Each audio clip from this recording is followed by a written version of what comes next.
আমার বাবার কষ্টের জীবন আমি তাকায় তাকায় দেখেছি। বাবায় কোমরে মাজায় গামছা লাগায় মানুষের বাড়ি কাজ করে খানা নিয়ে আস। এমনও ঈদের দিন গেছে একটা নতুন জামা আমার বাবায় দিতে পারে না।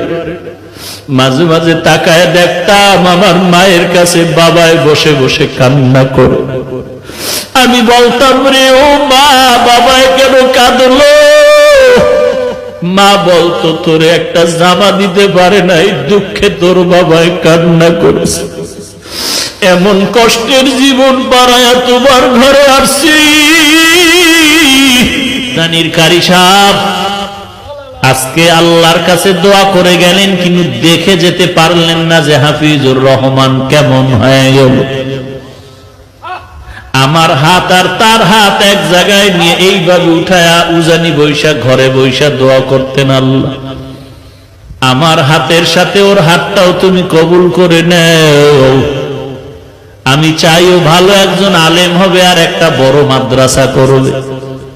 আজকে ঢাকার শহরে রমজানের শেষের দিকে মাদ্রাসা ঢালাই দিলাম ৭,৫০০ স্কয়ার ফিট ছাদ।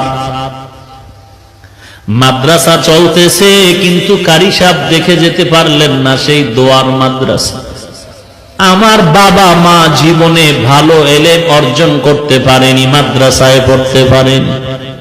কষ্ট করে করে, কত কষ্ট করে করে লেখাপড়া শিখাইলে, মাদ্রাসায় পড়াইলেন। আমার চাচা দাদা বলেছিলেন আর পড়ান লাগবে না, ছেড়ে দাও।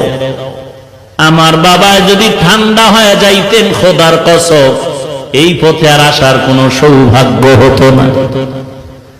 উজানির জমিনে ঘুমন্ত কারি ইব্রাহিম রহমাতুল্লাহ আলাইহির 11 সন্তানের ছোট সন্তান কারি মনজুর আহমদ রহমাতুল্লাহ আলাইহি আমার আব্বাকে এত ভালোবাসতেন। আমাদের বাড়িতে শত শতবার গিয়েছেন সেই কুয়াকাটা। একদিন কয়, সন্তানটারে আমার হাতে দাও। ঢাকা আসার পরে আমাকে নিয়ে আসলেন কচুয়া মাদ্রাসার ভেতরে। আর ওই উজানির কারি ইব্রাহিম রহমাতুল্লাহ আলাইহির কবরের কিনারায় গিয়া 11তম সন্তান গিয়া আমার আব্বার হাতটা ধরে নিয়ে বলতেন, আব্বা জান, কুয়াকাটার একজন গরিব মানুষ আপনার দরজায় দাঁড়ানো আছে। এই গরিব মানুষটা বড় মুখলেস মানুষ, বড় তাকওয়াওয়ালা মানুষ, আপনার মোহাব্বতের বান্দা। বাচ্চার মতো যেমন বাবার কাছে আবদার করে এমন আবদার করে, আব্বা জান। বাবা